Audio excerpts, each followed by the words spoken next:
On prend quelques minutes. J'ai le goût de comprendre. J'ai le goût que tu nous parles un peu de comment tu en es arrivé à vouloir faire un atelier sur tarot et rêve. Ah, ouais. Comment est-ce que j'y suis arrivée? Déjà, j'aime beaucoup le tarot, ouais. Parce que je trouve que c'est finalement, c'est un bel intercesseur pour comprendre ce que l'âme du monde a à nous dire.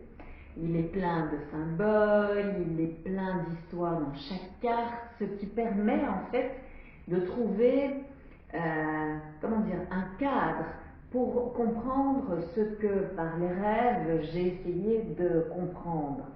Et donc c'est pour ça que j'aime beaucoup le tarot. Et puis je suis une grande rêveuse. Je trouve que c'est par les rêves qu'on a souvent des solutions à des problèmes qu'on a, ou bien quand on est bloqué sur un chemin, je trouve que souvent les rêves nous donnent un éclairage. On dit d'ailleurs dans certains auteurs assez célèbres comme Toby Nathan, on dit que les rêves apportent des solutions. Tu sais, vraiment, on s'en rend pas compte, mais finalement, on pourrait dire que quand on part dans le rêve et qu'on va dans ce corps un peu plus grand, qui a une vision un peu plus grande de ce qu'est notre vie, eh bien, ce corps-là a des solutions. Et le problème, c'est que souvent, on s'en souvient pas. Et donc, c'est ça que j'aime bien aussi avec tarot et rêve, c'est qu'on peut trouver une manière de se souvenir de ses rêves. Parce que souvent les gens me disent, mais Nathalie, si on ne rêve pas, comment est-ce qu'on peut trouver des solutions? Si on ne rêve pas, d'abord tout le monde rêve. Si vous ne rêviez pas, vous seriez fou. Et puis, c'est pas possible. Donc tout le monde rêve. La seule chose, c'est qu'on s'en souvient pas toujours. Et avec tarot et rêve, j'ai le goût, en tout cas, de vous donner une méthode pour que vous puissiez vous en souvenir facilement. Donc, ça veut dire que pour ceux qui ne rêvent pas, il y a des trucs pour apprendre à mieux rêver, ou à développer cette capacité de se souvenir de ses rêves? En tout cas, moi, j'ai un outil pour ça, donc que je partagerai, qui est basé sur ce qu'on appelle la Gematria, qui est une sorte de géométrie des nombres de l'univers. Donc ça, j'en parlerai un peu. Et c'est une manière de se souvenir en fait finalement d'un nombre, de ce nombre, de pouvoir le traduire en arcane de tarot. C'est beaucoup plus facile parce qu'on a juste un truc à se souvenir. Donc quand on revient de son rêve, c'est comme si on se raccrochait à ce nombre, que ce nombre on peut l'ouvrir en arcane de tarot. Et donc, si on a quelques mots-clés, et c'est ce que je vais proposer, bien entendu, c'est de donner une structure par arcane, eh bien, on peut ensuite se dire « Ah mais oui, mais c'est ça que j'ai rêvé », parce que la carte, par exemple, je dis un exemple, je vais revenir avec le chiffre 208. Alors 208, je me souviens que ça voulait dire la papesse, l'empereur, et le jugement. Ok, donc par quelqu'un qui ne rêve pas du tout, une des premières choses qui pourrait commencer juste là, dès maintenant, c'est essayer le matin de se dire est-ce qu'il y a un numéro que je me souviens. Exactement. Juste ça déjà, c'est ça. Le cerveau va commencer à prendre une certaine gymnastique, c'est ça, qui va se construire. Puis juste avec un chiffre, on peut déjà ouvrir et trouver plein de réponses par rapport à incroyable.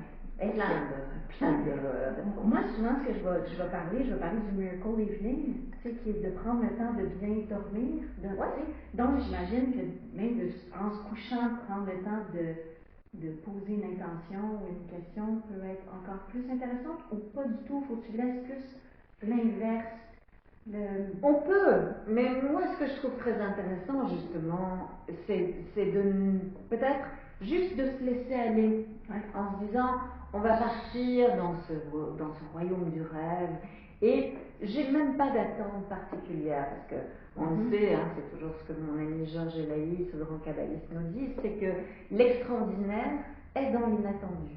Parce que sinon, on a ce qu'on attend. Voilà. Et donc, je pense que juste se laisser aller en se disant, peut-être qu'aujourd'hui je ferai j'aurai un chiffre, peut-être qu'aujourd'hui j'aurai un nombre, ou peut-être que j'aurai rien, mais je vais en profiter pour faire une nuit réparatrice. Ouais. Et c'est souvent comme ça que tout d'un coup, ben, il y a un nombre, un chiffre qui arrive. Et puis si on a les bonnes clés pour l'ouvrir, alors on se rend compte qu'il y a toute une histoire qui commence à se raconter. Donc avec un chiffre, comment tu l'ouvres? Tu l'ouvres avec les lames de tarot? Je l'ouvre avec les lames de tarot. Okay. Et donc avec les lames de tarot, si j'ai les codes pour déchiffrer, pour comprendre ce que ça dit, parce que si tu mets 3 lames de tarot l'une à côté de l'autre, ça raconte une histoire, on l'a vu ce week-end. Ok, maintenant on fait un test. Elle prend 3 cartes. Ok. N'importe quelle. Juste pour voir comment tu construis, parce qu'il y a des gens peut-être qui Je connaissent déjà les lames, mais comment toi tu vas les décliner, ça peut être intéressant. Voilà, on a la 10, la 4 et la 5. Déjà ça raconte toute une histoire. Donc la 10 c'est la roue de la fortune, l'empereur et le pape. Donc on peut déjà dire, par exemple là-dedans, il y a déjà un chiffre. Oui. Hein? Oui. Il y a le chiffre 19.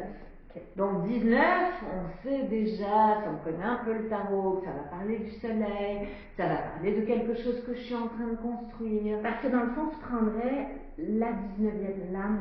Mais ici, oui, parce que c'est facile, et parce que on peut... En fait, il n'y a rien qui est interdit. Oui, c'est ça. C'est donc des probabilités puis des possibilités. Pas des probabilités, des possibilités. C'est ça, et c'est faire jouer son imagination créatrice.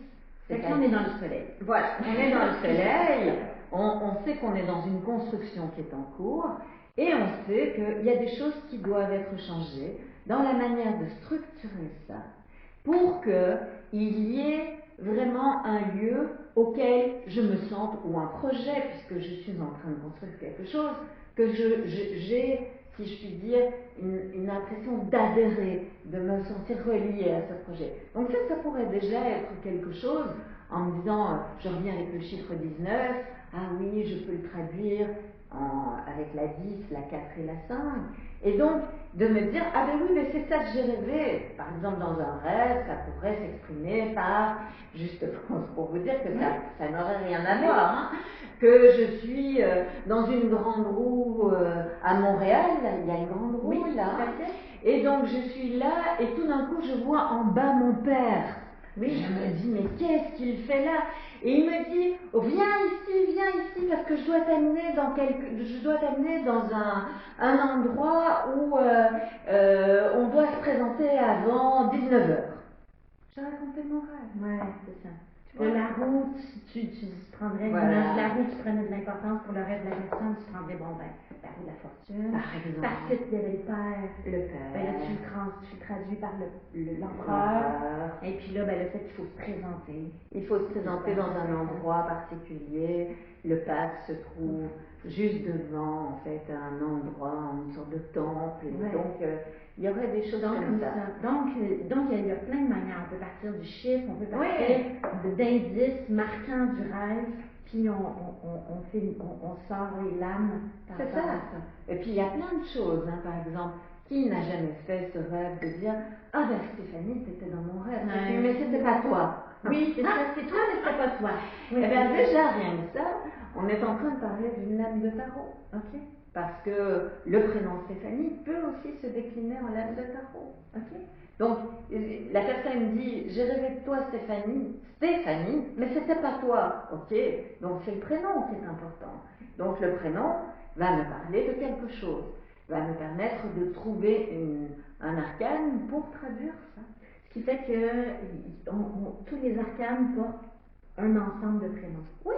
Et donc, les participants qui seront là avec nous samedi, ça, je pourrais rebondir sur leur prénom, leur montrer déjà quelle est la lame qui pourrait parler de leur prénom. Avec ça, je peux parler, alors vous savez peut-être que je suis l'auteur d'un jeu et d'un livre sur la mythologie, donc je pourrais aussi aller dans la mythologie pour aller voir quel est le mythe qui est rattaché à leur prénom. Donc déjà là, on a tout un cadre. Et ce cadre, c'est juste pour qu'on ait cette idée de pouvoir aller d'une carte à l'autre pour comprendre ce qui se trouve dans le rêve. Parce que déjà, par les mythes, je vais vous donner plein d'informations, par les prénoms, plein d'informations, et ça c'est votre petit, on pourrait dire, dictionnaire de traduction. C'est ça, pour le rêve. exactement. Autre que celui justement du dictionnaire, mais il y avait plus avec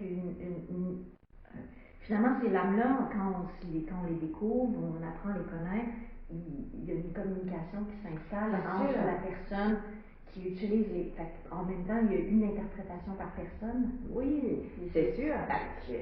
Bon, Mais des communes, des points communs, mais c'est un peu comme parler une langue étrangère en fait. Hein. Donc au début, on va regarder dans le dictionnaire, on fait Google Translate parce qu'on veut comprendre ce qui se passe, mais petit à petit, ben, il y a des choses qui vont devenir automatiques. Et donc ces choses automatiques, dans ma manière de comprendre le murmure de l'âme du monde, ben, ça va revenir. Ça va être de plus en plus fluide, ça va être de plus en plus facile. Et donc, ben, au début du dictionnaire, il y a une sorte de mode d'emploi, c'est celui-là que je donnerai pour que vous vous y retrouviez, que vous puissiez aller trouver, si on peut dire, la traduction dans ce dictionnaire. Et puis, ben, au bout de la journée, il va falloir que vous vous entraîniez. Parce qu'on aura quand même un petit mini protocole en main. Là. Oui. Dire vraiment, genre, voilà, quelqu'un qui ne connaît pas du tout, ou quelqu'un qui connaît les lames de tarot, dans les deux cas, ils vont trouver ce qui va soit enrichir leur pratique, soit ce qui leur donnera le goût, peut-être de commencer peut-être un chemin pour aller à la rencontre des lames de tarot, qui sont très riches et qui apportent plein d'éclairage, mais pas seulement pour les rêves. Donc, pour quelqu'un qui a envie de commencer, c'est peut-être la porte des rêves et puis qui aura envie d'aller peut-être un peu plus loin. Oui, super intéressant. On a-tu parlé de tout, tout?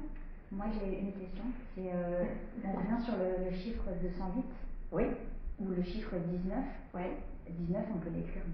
Tu peux arriver à 19 avec plusieurs combinaisons de Bien fois. sûr. Donc, comment est-ce que, si quelqu'un se souvient juste du chiffre 19, comment on peut décliner? Est-ce que tu te bases sur quelque chose en particulier pour être sûr qu'on se soit, dans ce cas-là, 10, 4?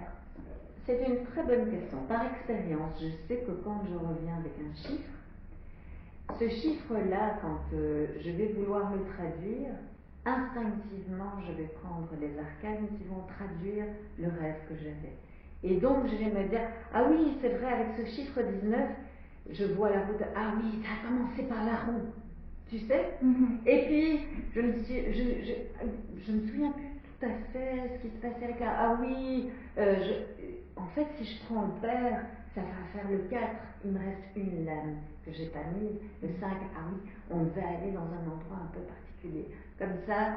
Et c'est vrai que c'est souvent quand je reviens avec ce chiffre particulier que à le fréquenter, tout d'un coup, lui aussi va s'ouvrir, il va dans une sorte de fluidité m'amener à ce que je me souvienne de comment je l'ai traduit pendant mon rêve, parce que c'est ça que j'ai fait.